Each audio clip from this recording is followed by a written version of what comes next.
बोलिए सदगुरुदेव की जय। कबीर साहेब की जय।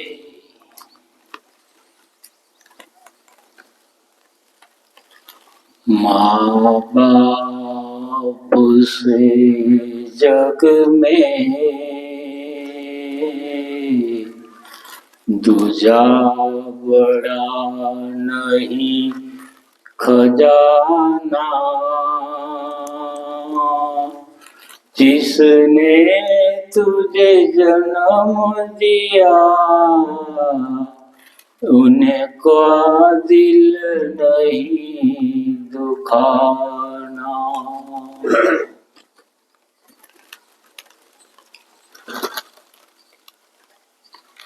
આપણા હાલના વર્તમાન સમયની અંદર જે બની રહ્યું છે એના વિશે આગળ થોડી ચર્ચા કરીશ. એના વિશે આજે સત્સંગ છે કે બાળકો જ્યારે નાના હોય, 4-5 વર્ષના હોય, 8 વર્ષના હોય, ઘરની અંદર મા બાપ પ્રત્યે એને ઘણી ભાવના હોય, લાગણી હોય, પ્રેમ હોય, સેવા ચાકરી કરતા હોય. જ્યારે નાના હોય ને 4-5 વર્ષના, ત્યારે તેમના મમ્મી તો સમજો ઘરમાં હોય, પણ તેમના પિતાજી સવારથી કોઈ બિઝનેસ ઉપર ગયા હોય, કોઈ સર્વિસ ઉપર ગયા હોય અને સાંજે આવતા હોય. આવતાની સાથે બાળકો જ્યારે તેમના પિતાજીને જુએ છે ત્યારે દોડે છે. ઘરમાં 2-3 બાળકો હોય તો એમ કહે છે, આ મારા પપ્પા છે, મારા પપ્પા છે, આ મારી મમ્મી છે, મમ્મી છે. બાળકો અંદર બાજે કે નહીં, મારા મમ્મી, મારા પપ્પા. એ જ બાળકો ધીમે ધીમે મોટા થાય, જુવાન થાય, મા બાપની એક શબ્દની દેખભાળ રાખે, સેવા ચાકરી કરે, મા બાપને જે કંઈ ચીજ વસ્તુ જરૂરિયાત હોય તે પૂરી પાડતા હોય છે અને બહુ સેવા કરતા હોય છે. એ જ દીકરા જ્યારે લગ્ન થાય, 5-7-8-10 વર્ષ વીતી જાય, જ્યારે મા બાપ વૃદ્ધ થઈ જાય, જેનું શરીર જર્જરિત થઈ જાય, ત્યારે એ જ દીકરા, એ જ પુત્રવધુઓ મા બાપ ગમતા નથી. એ જ દીકરા. કારણ કે આજના યુગની અંદર દિવસે દિવસે ઇંગ્લિશ મીડિયમનો અભ્યાસ આગળ વધતો જાય છે. અંગ્રેજોના રસ્તે આપણે ચાલી રહ્યા છીએ. સંસ્કાર ખતમ થતા જાય છે અને પોઝિશન એવી પણ આવી જાય છે કે મા બાપ વૃદ્ધ થાય ત્યારે વૃદ્ધાશ્રમમાં પણ જવું પડે છે. જ્યારે એ જ દીકરા નાના હતા ત્યારે મા બાપ સાથે કે આ મારા મારા કરતા હતા, એ જ પછી કહે છે કે મારા નથી ગમતા. આવી એક કહાની છે જે આપણા હિન્દુસ્તાનની અંદર બની ગયેલી છે. નામ એડ્રેસ નથી આપતો, તો એ હકીકત કહાની બનેલ છે કે પરિવાર ની અંદર બંને સ્ત્રી અને પુરુષ બંને પ્રોફેસર કોલેજની અંદર ગવર્મેન્ટમાં સર્વિસ કરે. આજે કોલેજના પ્રોફેસરોના 2-2 લાખ રૂપિયા સુધી પગાર હોય છે. તો આ બંને દંપતી કોલેજની અંદર સર્વિસ કરે અને તેમને 2 બાળકો, ખાધે પીધે સુખી સંપન્ન અને 30 વીઘા એવી જમીન પણ ધરાવે. બાળકોને શરૂઆતથી ઇંગ્લિશ મીડિયમ સ્કૂલની અંદર ભણવા બેસાડ્યા. ઇંગ્લિશની અંદર બાળકો ભણવામાં હોશિયાર, ટ્યુશન રાખે. ભણતા ભણતા એ બાળકો 12 ધોરણ સુધી સારા માર્ક્સે પહોંચે ને સારા નંબરે હોશિયાર. બંને બાળક વચ્ચે 3 વર્ષનો ડિફરન્સ, 3 બાળકો. અને આ બંને બાળક 12માં જે પેલો મોટો દીકરો હતો પાસ થઈ ગયો. સારા અભ્યાસ માટે એમના મા બાપ વિચારે છે કે આપણે આને અમેરિકા મોકલીએ. મોટો દીકરો 12 ધોરણ પછી અમેરિકા ડોક્ટરના અભ્યાસ માટે જાય છે અને ત્યાં ડોક્ટરનો અભ્યાસ પૂરો કરે છે. જ્યારે નાનો દીકરો એ 3 વર્ષ પછી કેનેડા જાય છે. એ એન્જિનિયરના અભ્યાસ માટે. કારણ કે શિક્ષિત પરિવાર હતો, મા બાપ બંને પ્રોફેસર હતા, શિક્ષિત હતા, પણ એ ગુજરાતી મીડિયમમાં ભણેલા. એટલે એમને એમ થયું કે આપણા દીકરાને લાડ પ્યાર થી ખૂબ સંપન્ન બનાવી, સારો એવો અભ્યાસ આપી, ઇંગ્લિશ મીડિયમમાં ભણાવી અને એન્જિનિયર ને ડોક્ટર બનાવીએ તો મોટા થતા એ જ દીકરા આપણું નામ રોશન કરશે કે આ પ્રોફેસરના દીકરા. બે આવી અંતરની ભાવના હતી અને દીકરાઓને ભણાવ્યા, બંનેને વિદેશ ભણવા પણ મોકલ્યા. વિદેશનો અભ્યાસ, વિદેશનું વાતાવરણ, વિદેશની રહેણી કહેણી, અને બંને ભણવામાં હોશિયાર અને આગળ બંને પોતપોતાની લાઈન પ્રમાણે અભ્યાસ પૂરો કર્યો. એમના મમ્મી પપ્પા એમને ફોન ઉપર કહે કે દીકરાઓ હવે તમારો અભ્યાસ બંનેનો પૂરો થઈ ગયો છે, આપણે અહીંયા સુખી સંપન્ન છીએ, અમને અત્યારે પેન્શન પણ ઘણું આવે છે, જમીન વાડી છે, તમને અભ્યાસ માટે મોકલાતા, હવે અભ્યાસ પૂરો થઈ ગયો છે તો તમે પાછા ઘરે ઇન્ડિયામાં આવી જાઓ. પણ બંને દીકરા નું જીવન પરિવર્તન થઈ ગયું. સંસ્કારહીન, જે ગુજરાતની અંદર અને ઇન્ડિયામાં જે આપણી માતૃભાષા છે એનો અભ્યાસ છે, એની અંદર સંસ્કાર ભરેલા છે.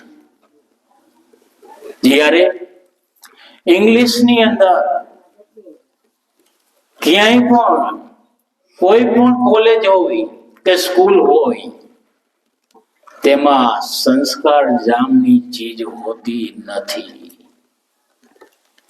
જ્યાં સુધી સંસ્કાર નહીં હોય ગમે એટલી સંપત્તિ થશે, ભૌતિક સુખ મળશે, ગાડી, બંગલા, મકાન, નોકર, ચાકર, જાયદાદ ઘણું હશે, ફેશન હશે અને સાથે વ્યસન પણ હશે. દીકરીઓ આજે બધી ફેશનમાં ચાલી રહી છે, દીકરા વ્યસનમાં, મા બાપ ટેન્શનમાં.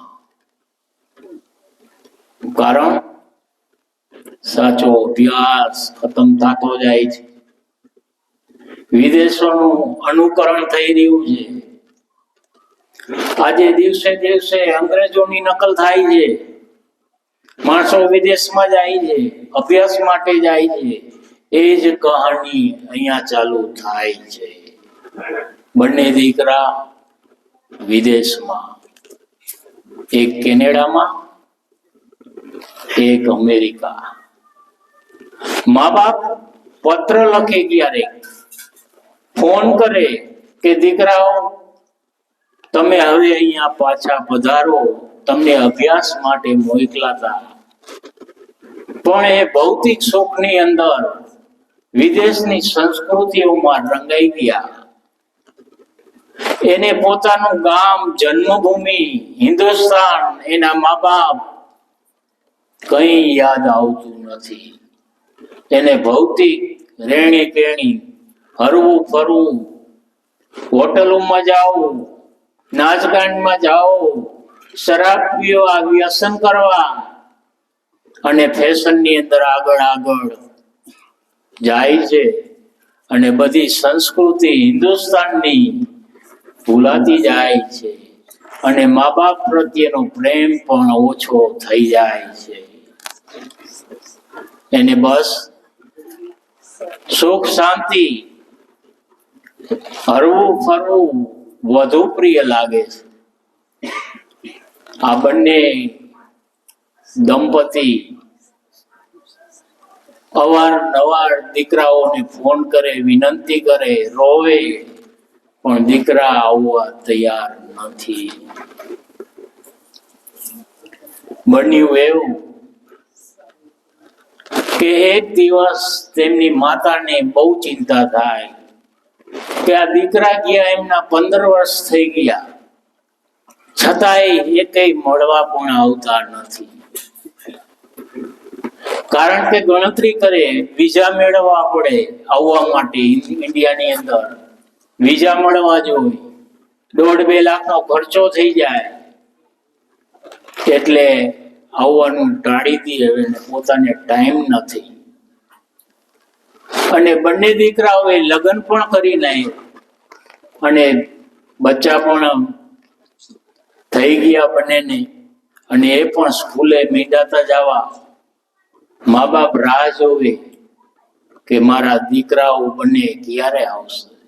સાથે પુત્ર વધુને પણ અમે દર્શન કરી લઈ, કારણ કે દીકરાઓએ ત્યાં પણ લવ મેરેજ કરી લીધા અને પછી મા બાપને જાણ કરી કે અમે લગ્ન કર્યા છે. 3 વર્ષ પછી એમને બંનેને સંતાન પણ થઈ ગયેલા.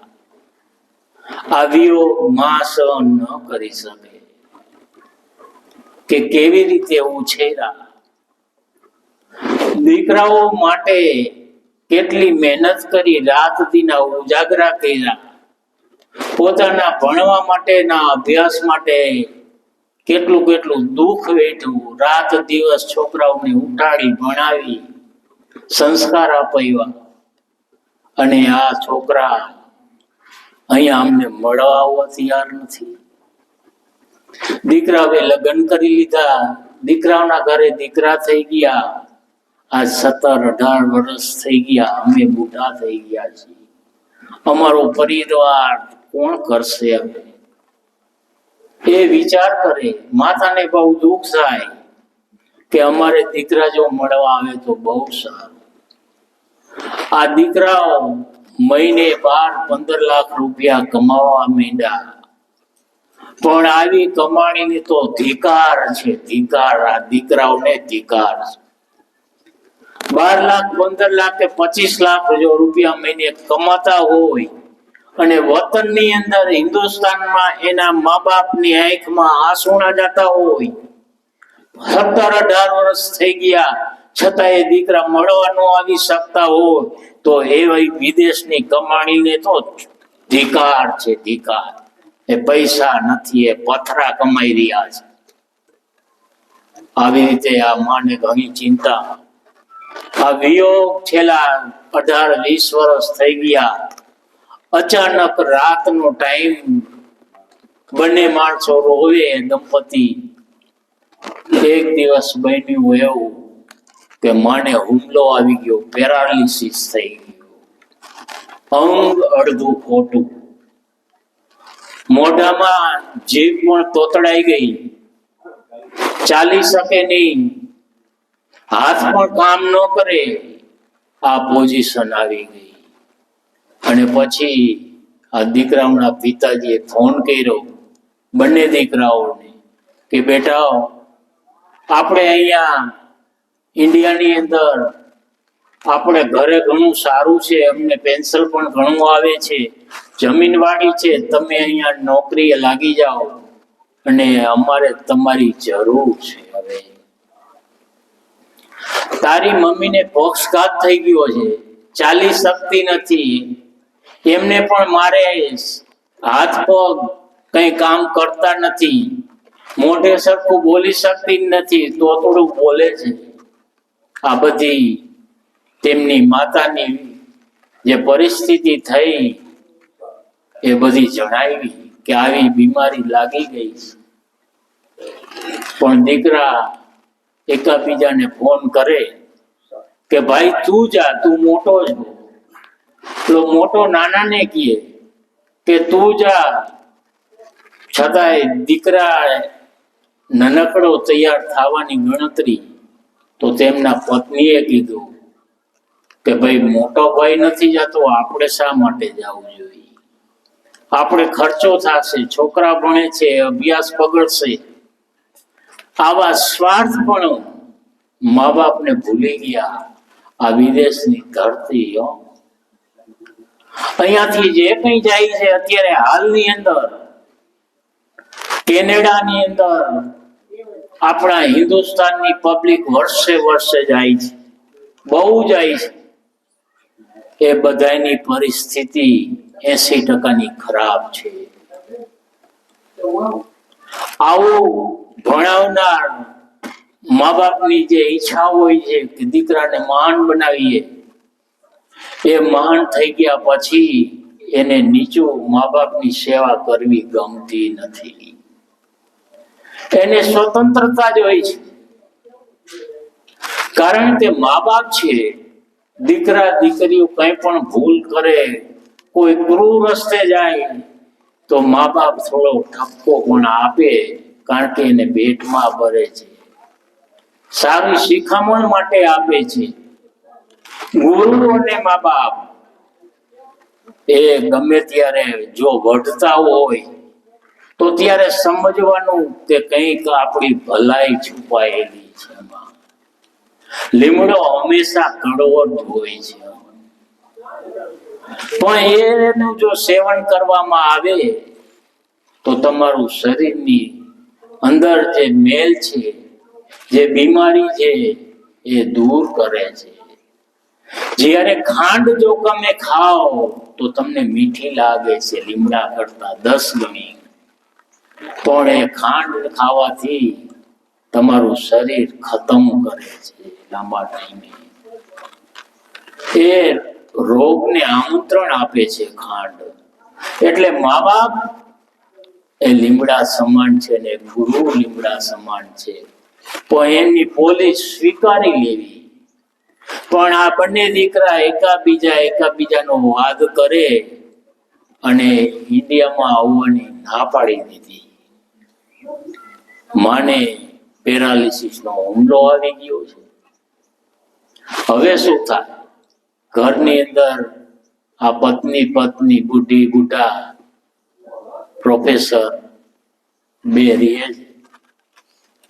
ખાવાનું પીવાનું ખરીદીનું આ ટોટલી જવાબદારી પ્રોફેસર સાહેબ પર આવી ગઈ. એમની પત્નીને સંડાસ બાથરૂમ કરાવવા, નવરાવા, એ પણ પ્રોફેસર ઉપર આવી ગઈ. પત્ની સમજતી હતી, જ્યાં સુધી સાજી હતી ત્યાં સુધી સેવા ચાકરી બહુ કરતી એમના પતિની.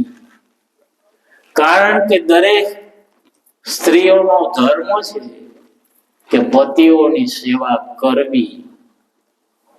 પણ એ જ ટાઈમમાં એમને દુઃખ લાગતું કે હું કેટલી સેવા લઈ રહી છું મારા પતિ પાસેથી, આ ઉલટું છે. મારે સેવા કરવી જોઈએ, એની બદલે આજે હું સેવા કરી રહી છું. પણ શું કરે, મજબૂર હતી, એનાથી કઈ થઈ શકે તેમ નહોતું. બંને સમજદાર હતા એટલે મનમાં વિચાર કરે કે મને આવતા ભવ, આવતા જન્મમાં પણ મને આવો જ પતિ મળવો જોઈએ. અને આવા મારા કપાતર દીકરા તો ધિકાર છે, આવા મને પાનાથી તો પથ્થર પેદા થવા જોઈએ. આવા દીકરા કે જેને ફોન કરી વિનંતી કરી રોઈ રોઈ અને અહીંયા બોલાવ્યા છે ઇન્ડિયામાં, પણ બસ આવતા નથી. આ અંગ્રેજી અભ્યાસ, અંગ્રેજ વાતાવરણ, અંગ્રેજનું રહેણી કેરણી, અંગ્રેજી ખોરાક, અંગ્રેજી સંસ્કૃતિ. દીકરાઓને બધું આપો, લાડ પ્યાર આપો, સાથે સાથે સંસ્કાર આપજો. સંસ્કાર નહીં આપો તો આજ પોઝિશન થશે. રૂપિયા પૈસા ઓછા હશે તો ચાલશે. તમે જોવો,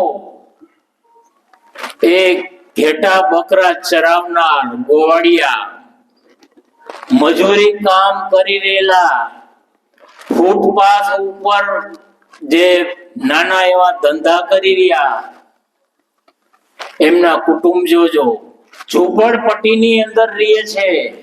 એની અંદર જઈને જાજો તો એના મા બાપ સાથે હોય છે. જો કોઈ આઉટ સ્ટેટ માંથી બીજા સ્ટેટમાં જાતા હોય, 3-4 દીકરા હોય તો એક દીકરો નહીં જાય. મા બાપ માટે અનામત રાખશે, મા બાપની સેવા માટે રાખશે. આઉટ સ્ટેટના આપણા લેબર, આપણા મોરબીની અંદર ઘણા છે કારખાનામાં, ફેક્ટરીઓમાં, પણ જો એના મા બાપ માટે એક દીકરો ત્યાં હશે જ. ભલે નાની એવી જમીન હોય કે ન હોય, મજૂરી કામ કરતા હોય, પણ એના મા બાપને ભૂલતા નથી. આવા ગ્રહ શ્રીમંત થઈ જાય, મોટી નોકરી લાગી જાય, વિદેશમાં વયા જાય, ભણવા ગણવા લાગી જાય, પછી ત્યાં ધંધો કરે, સર્વિસ કરે અને હિન્દુસ્તાન ભૂલી જાય છે. હિન્દુસ્તાન ભલે ભૂલ્યા પણ એના મા બાપ ભૂલી જાય છે. આ દીકરા કપાતર કહેવાય. આ દીકરાને મોઢું જોડવામાં પણ લાંછન લાગે. આ દીકરા નો કહેવાય. આ દીકરા કરતા તો પથ્થર જણ્યા હોય ને તો એ દિવાલ ચણવામાં કામ આવે. આવા દીકરાને ધિકાર. પોઝિશન આવી થઈ ગઈ છે. માં યાદ કરે છે, પિતાજી યાદ કરે છે કે હવે શું કરું, દીકરા કોઈ આવવા તૈયાર નથી. અને આ શિક્ષિકા, આ દંપતી બંને પતિ પત્ની રોઈ રોઈ રાત દી દીકરાને, દીકરાની વહુને, પૌત્રને યાદ કરે છે.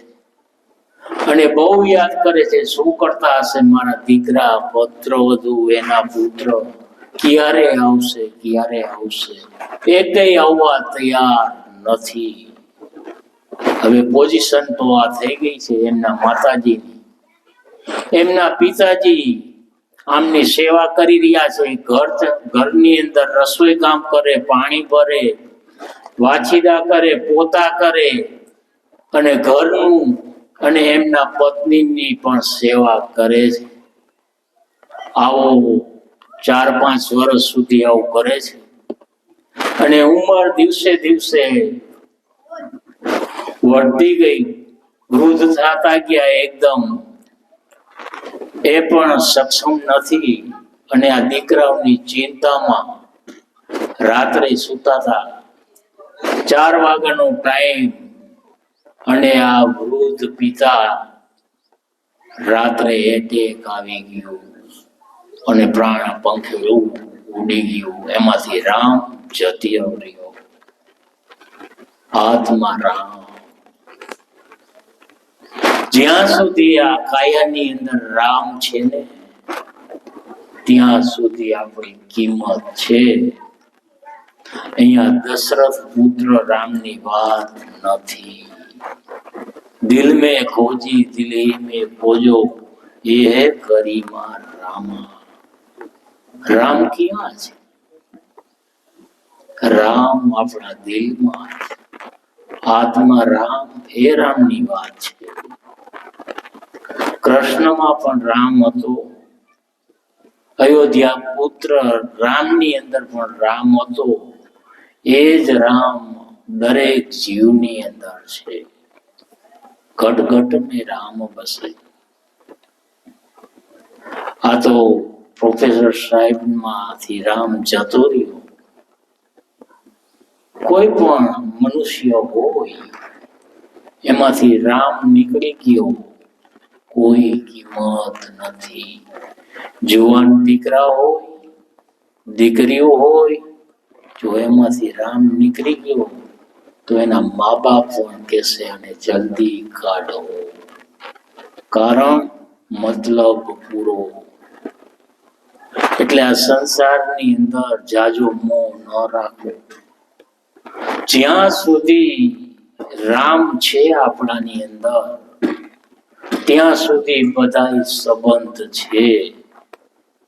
રામ નીકળી ગયો, સંબંધ ખતમ. કોઈ કોઈનું કોઈ નથી પછી. આ તો પ્રોફેસર સાહેબ પણ મૃત્યુ પામ્યા. એમની પત્નીને લકવા છે, એ જીવિત છે પણ કામ કરી રહ્યા નથી. સવારનો ટાઈમ થયો, બંને 6-7 વાગે ઉઠી જતા. એમના પતિ સવાર થયું 8 વાગ્યા 9 વાગ્યા ઉઠે નહીં. એમને પત્નીને લખવા એ ખાલી તોતડી રાડું નાખે સાહેબને ઉઠાડવા માટે પોતાના પતિને.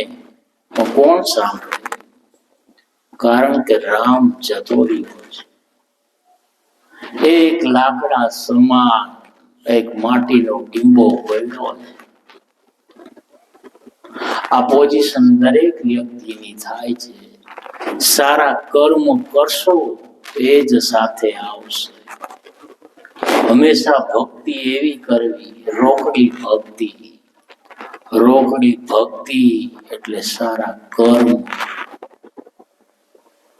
કર્મથી બધું ચાલી રહ્યું છે. જે કઈ સુખ દુઃખ આ જીવનની અંદર આ પ્રાપ્ત થાય છે તે કર્મ છે. આજે નહીં તો કાલે, આ ભાવને ઓલા ભાવ, ગમે ત્યારે કર્મનો બદલો ચૂકવવો પડશે. તો મારી નમ્ર વિનંતી છે આપ સૌને કે કર્મ સારા કરો. જીવ માત્ર પર દયા રાખો. હવે જુઓ આ બંને પતિ પત્ની વૃદ્ધ પ્રોફેસર, એમાંથી આપણે શીખવાનું છે કે આ બંનેને કેવી લાગણી હતી કે આપણા દીકરાઓને આપણે ભણાવી ગણાવી ઉચ્ચ અભ્યાસે લઈ જઈએ. આમાં આ ઉચ્ચ અભ્યાસે વિદેશમાં મોકલા એનો ફાળો કોનો છે? મા બાપનો. આ દીકરાઓને આટલા ઊંચા અભ્યાસે વિદેશ મોકલા, લાગણી પ્રેમ કે અમારી સેવા ચાકરી કરશે, અમે જ્યારે વૃદ્ધ થઈશું ત્યારે. દરેક મા બાપની આ ઈચ્છા હોય છે કે આપણા દીકરા હોય તો સારું. આ દીકરા માટે શું શું નથી કરતા. એક દીકરો પ્રાપ્ત ન થયો હોય તો કેટલું લાંછન હોય છે. વાંજિયા પણ પેલા કહેવાતું, જો દીકરા દીકરી ન હોય ને તો અપશુકન્યારા કહેવાતા. એનું મોઢું કોઈ જવા ન માંગતા. આજે તો ટેકનોલોજી વધી ગઈ છે. મા બાપ દીકરા દીકરીઓ માટે ઘણું કરવા માટે તૈયાર થાય છે, પોતાની જાન પણ ખેલે છે એના માટે, એટલું કષ્ટ વેઠે છે. અગાઉ જોયું હશે આપણા વૃદ્ધોએ, આપણે કતે દીકરા માટે આપણે કેટલું કરીએ છીએ. લાંબી ચર્ચા નથી કરતો, મૂળ વાત ઉપર આવીએ છીએ. હવે પોઝિશન અહીંયા રૂમની અંદર પ્રોફેસર સાહેબનું મૃત્યુ થઈ ગયું છે. તેમના પત્ની લકવા, ચાલી શકે નહીં, બોલી શકે નહીં, બોલે તો તોતડું. બેડ ઉપરથી નીચે પડે છે અને સાહેબ પાસે એમના પતિ પાસે જાય છે, ઈરાદાપૂર્વક પડતું નાખે છે અને ઘસાતા ઘસાતા ઘસાતા એમના પતિ નીચે સુતાતા પ્રોફેસર સાહેબ ત્યાં જાય છે, ડગાવે છે, ખૂબ અવાજ કરે છે, હાથ પગ ડગાવે, મોઢે ડગાવે. ક્યાંથી બોલે? રામ હોય તો બોલે. બસ એ લાકડા સમાન લાશ પડી છે, મળતું છે. પોતાના પત્ની વિચારે છે, ઓહો, મારા પતિદેવ મારી આટલી આટલી સેવા ચાકરી કરતા હતા, કેમ બોલતા નથી? અત્યારે એક તો હું 75% મારું અંગ કામ નથી કરી રહ્યું અને મારા પતિ પાસેથી હું સેવા લઈ રહી છું. આજે આ પોઝિશન, મારા પતિ પણ કેમ નથી બોલતા? હવે આના ઈલાજ માટે ડોક્ટરને બોલાવવા જોશે.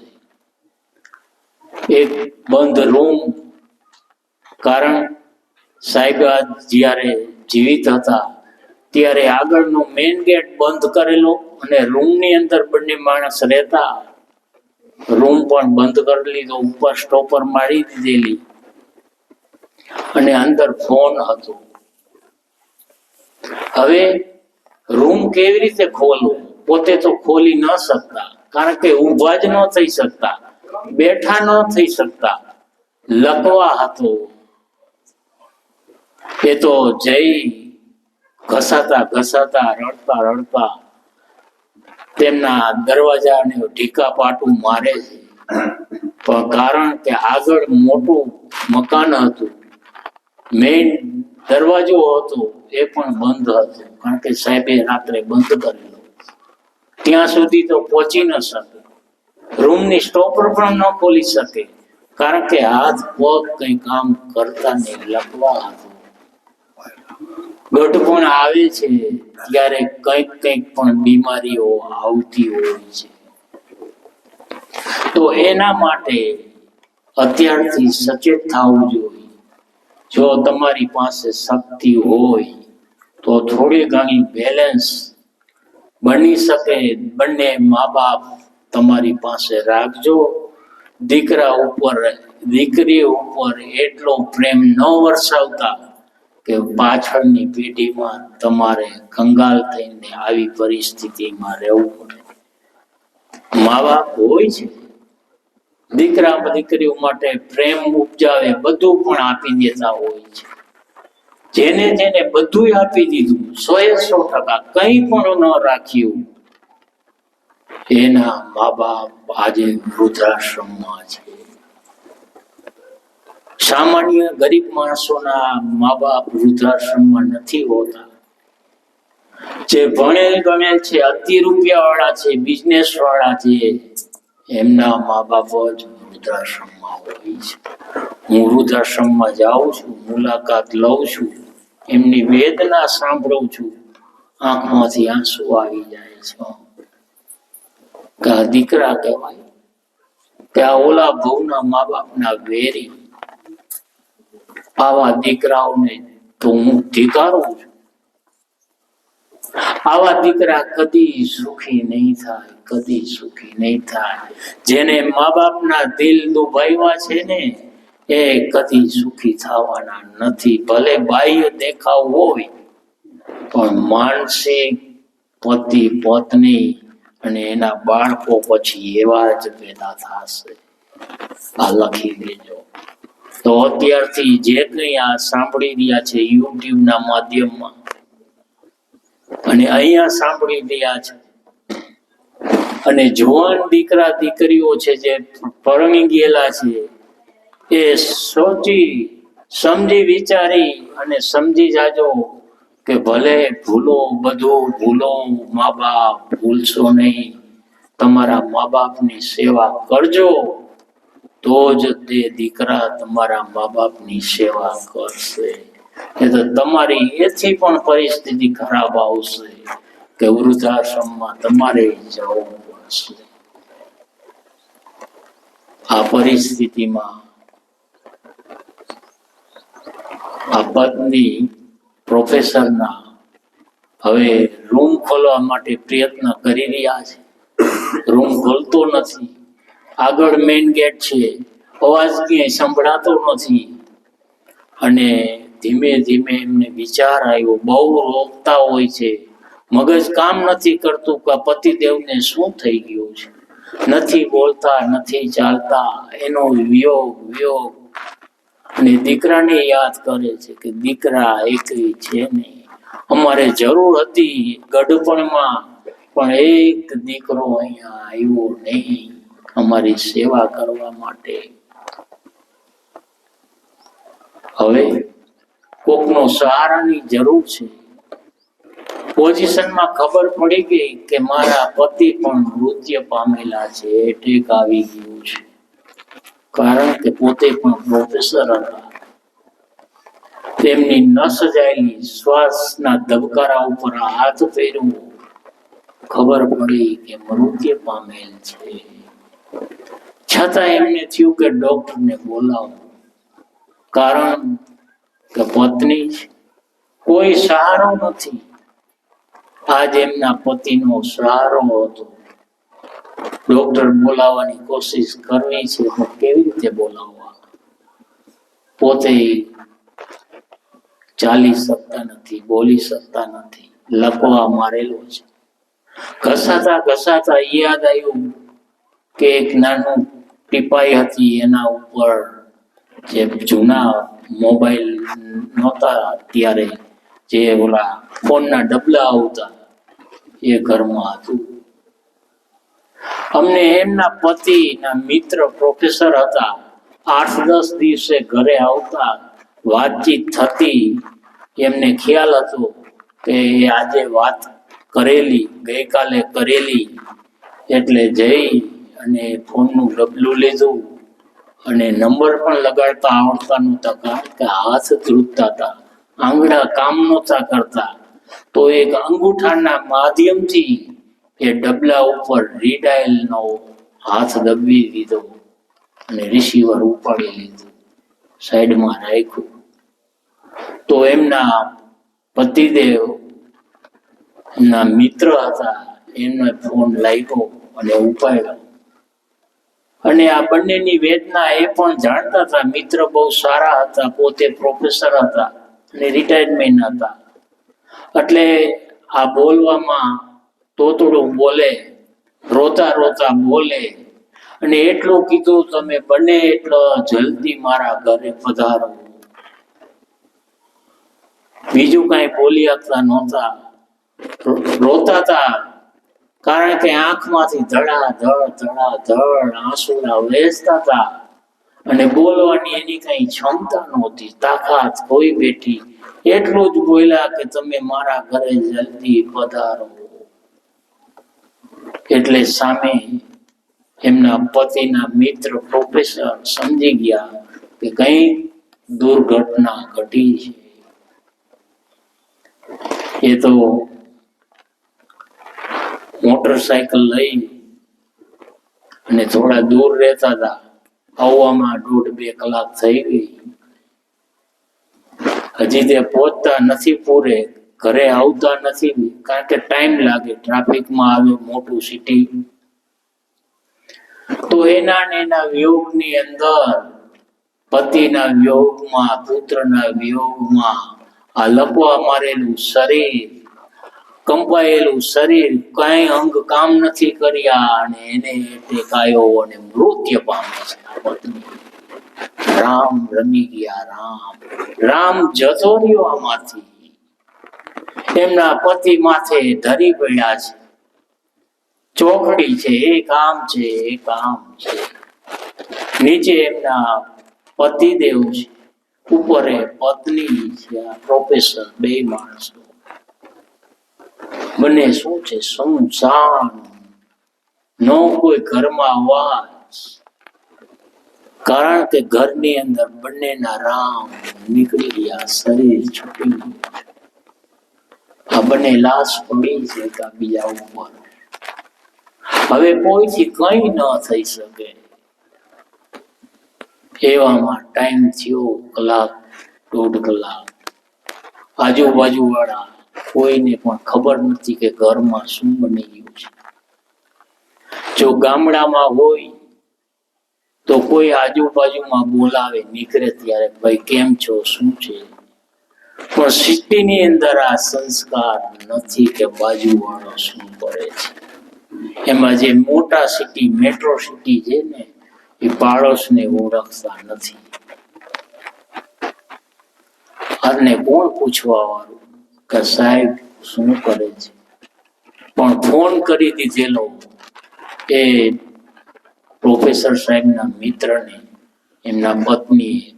ત્યાર પછી એમના રામ રમી ગયા. એમાંથી રામ નીકળી ગયો. બંને લાશ પડી.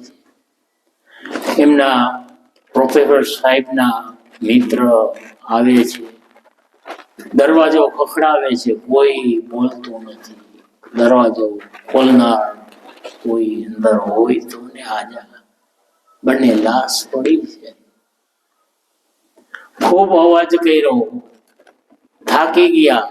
આજુબાજુ વાળાને એમ થયું કે શું છે આ, કેમ કોઈ ખોલતું નથી દરવાજા. મેઇન દરવાજો ખોલ્યો, તોડીને ખોલ્યો. અંદર આગળ પ્રવેશ કર્યા. જે રૂમની અંદર બંને દંપતી રહેતા હતા એ રૂમનો દરવાજો ખખડાયો. કોણ બોલે? બોલવા વાળો તો બસ ચાલી ગયો. જે કઈ શરીરની અંદર છે ને એ રામ છે આપણી અંદર. બોલવા વાળો, સાંભળવા વાળો, જાણવા વાળો, એકબીજાને જોવા વાળો. આ 5 જ્ઞાન ઇન્દ્રિય છે આપણા શરીરની, 5 વિષય છે. એના ઉપર આ મન છે.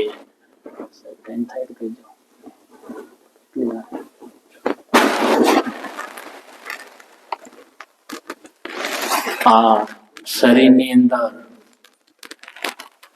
જ્યારે રામ નીકળી જાય છે ત્યારે કોઈ ઇન્દ્રિયો કામ કરતી નથી. નાક સૂંઘવાનું કામ નથી કરતું, કાન સાંભળવાનું નથી કરતું, આંખ જોવાનું નહીં, જીભ બોલવાનું નહીં, ત્વચા સ્પર્શનું નહીં, અને મન પણ કામ નથી કરતું. આ મનના ખેલ છે. આ બધાય મન રાજા થઈ ગયું છે.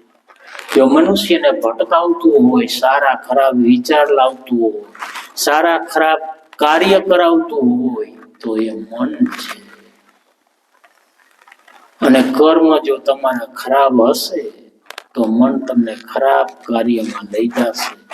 જો સારા કાર્ય, સારા કર્મ કર્યા હશે તો મન સારા રસ્તે તમને લઈ જશે. એટલે હંમેશા કર્મ સારા કરો. આ બંને પતિ પત્ની વૃદ્ધ દંપતી એક મૃત્યુના છેલ્લો શ્વાસ પૂરો થઈ ગયો છે. લાશ સમાન રૂમની અંદર પડેલા છે. ભયંકર વાતાવરણ. આજુબાજુના પાડોશીઓ બધા ભેગા થયા કે આ સાહેબના ઘરમાં કેમ કોઈ રૂમમાં બોલતું નથી. દરવાજે પહોંચ્યા. દરવાજે અંદરથી સ્ટોપર છે. 4-5 જુવાનિયા ભેગા થયા અને કહેવામાં આવ્યું કે દરવાજા તોડી નાખો. દરવાજાની કે મકાનની શું કિંમત છે? જે આપણું સાચું કુદરતે આપેલું આ મંદિર, આ મકાન જ્યારે તૂટી ગયું, વિખરાઈ ગયું, તો પછી એ દરવાજા કે મકાન કે બિલ્ડિંગની કે બંગલાની કાંઈ કિંમત નથી. તોડ્યા દરવાજા ખુલ્લા, જોયું રૂમની અંદર તો બંને એકાબીજાને સાથે ભેટી ઉપરા ઉપર બંને લાશ પડી છે. પેલા વિચાર્યું કે માતાજી તો લખવા મારેલા હતા, એ તો જીવિત હશે. એમને ડગાવ્યા, એ પણ કઈ બોલતા નથી. પ્રોફેસર સાહેબને બોલાવ્યા, ડગાવ્યા, એ પણ બોલતા નથી. આ જો સમય, આ કર્મ, આ વૃદ્ધાવસ્થા, ગમે ત્યાં વૃદ્ધાવસ્થા જરૂર આવશે ને આવશે. રાજાને આવશે, રંકને આવશે, ભિખારીને આવશે. જો આવું હેરાનગતિ ન કરવી હોય તો અત્યારથી જ શરીર ચાલે છે, પાંચે જ્ઞાનેન્દ્રિય કામ કરે છે, તો સારા સત્સંગ, સારા કાર્ય કરતા રહ્યો તો પાછલી જિંદગીમાં વાંધો ન આવે. કુદરત જોશે તમારા સામે. કાર્ય સારા કરો, કર્મ સારા કરો. આ કોઈ ગયા ભાવના ખરાબ કાર્ય હશે આ બંને દંપતીના, કે આવું મોત બંનેને લાગી ગયું. ગામ, શેરી, પાડોશી બધા પ્રોફેસર સાહેબના ઘરે પધાર્યા. ફરિયામાં માણસો એટલા થઈ ગયા છે, બધા વિચારે છે કે શું બન્યું, એકાબીજાને પૂછે છે. કારણ કોઈ જવાબદારી ન લે ડાયરેક્ટ કે આ મૃત્યુ પામેલા છે. જે અમુક વૃદ્ધ હતા એમે બંનેની નાડી તપાઈ છે, તે ઓળખી ગયા કે આમાં રામ નથી, રામ જતો રહ્યો છે. છતાં વિવેકની ખાતર ડોક્ટરને બોલાવવામાં આવે છે. ડોક્ટરો આવે છે. ડોક્ટરે જોયું તો ડોક્ટરે કીધું કે બંનેના પ્રાણ પંખીડા ઉડી ગયા છે, આમાં કઈ નથી. હવે જે કઈ વિધિ કરવાની થાય તે તમે કુટુંબીજનો હોય, એના દીકરાઓ, પુત્રવધુ બધા કરવું. આ ડોક્ટરના શબ્દ સાંભળી અને મૃત્યુ પામેલા જે પ્રોફેસર સાહેબ વૃદ્ધ, એમના મિત્રની આંખમાં ધડાધડ આંસુ વહેવા માંડ્યા. કારણ કે બબે દીકરા, પુત્રવધુ હોવા છતાં આજે અને કાંધ દેવા વાળો એક દીકરા હાજર નથી. અગાઉથી જાણ કરવામાં આવી હતી કે અમારી પરિસ્થિતિ આવી છે, અમે દુઃખી છીએ, અમે વૃદ્ધ છીએ, અમે કંઈ કરી શકતા નથી. એક દીકરો તો પણ અહીંયા અમારી સેવા માટે આવો. આ વિદેશનું સંસ્કૃતિ, વિદેશના સંસ્કૃતિના રહેણામાં પેલા થઈ ગયા. દીકરાઓને ભણાવો, ગણાવો, પણ આટલી હદે, આટલી ટોચે ન પહોંચાડશો. જો એટલી ટોચે પહોંચી ગયા તો તમને ભૂલી જશે. ભૂલો ભલે બધું ભૂલો, મા બાપને ભૂલશો નહીં. આ દીકરા ને આજુબાજુના પાડોશી, એમના મિત્ર ઓળખતા હતા, કુટુંબીજનો. એક મોટા એમના વડીલ કુટુંબના છોકરાને ફોન લગાડે છે. પેલા અમેરિકા લગાવ્યો ડોક્ટરને. એ ડોક્ટરોએ ફોન ઉપાડ્યો. હા બોલો અંકલ, કેમ છો? સારું છે, મજામાં છે? એટલે એમના કાકાએ કીધું કે તારા પિતાજી અને તારી મમ્મી ને તું ક્યારે મળવા ન આવ્યો? અરે બોલો, પૈસાની જરૂર હોય તો કયો, હું પૈસા મોકલી દઉં. કેટલા પૈસા જોઈએ છે તમારે? એમને ક્યાં પૈસાનો વાંધો છે, છતાં કયો તો હું પૈસા મોકલી દઉં. અરે કપાતર, તને પૈસાની જરૂર નથી. તારા મમ્મી પપ્પાનો પ્રાણ પંખેડા ઉડી ગયા તમારા વિયોગમાં. તમારી જરૂર છે. વિચારમાં પડી ગયો. હા, મારા મમ્મી પપ્પા બંનેના પ્રાણ પંખેડા ઉડી ગયા. આ ફોન સાંભળી ડોક્ટરના આંખમાં આંસુ આવી ગયા. કહો હવે શું કરું? પોતે અમેરિકા છે, મમ્મી પપ્પાની બંનેની લાશ છે હિન્દુસ્તાનમાં છે. તો હવે પહોંચવું પણ મુશ્કેલ છે. વિઝા પણ મેળવવા પડે. ગવર્મેન્ટના નિયમ પ્રમાણે વિઝા મળે ત્યારે એ અમેરિકા બહાર પ્લેનમાં બેસીને જઈ શકે. ટાઈમ વીતી જાય, ન બને. છતાં દીકરો કહે છે કે હવે તો અમે કઈ ટાઈમે આવી શકવાના નથી. અમારે 4-5 દિવસ થઈ જાય. મારા મમ્મી પપ્પાને લાશની અંતિમ ક્રિયા માટે જે કંઈ ખર્ચો થાય ને એ હું મોકલી દઈશ. આ પૈસાનો ઘમંડ નહીં. આવા પૈસાને શું ધૂળ કરવા છે? આ પૈસા નો કહેવાય. એ પેપર સમાન પસ્તી છે. એની પાસે જે કઈ રૂપિયા પૈસા હોય ને એ પૈસા નથી. અને અભિમાન કે પૈસાથી બધું થાય છે. પૈસા પરમેશ્વર નથી. પૈસા જરૂરી છે રોટી, કપડા, મકાન, જીવન જીવવા માટે.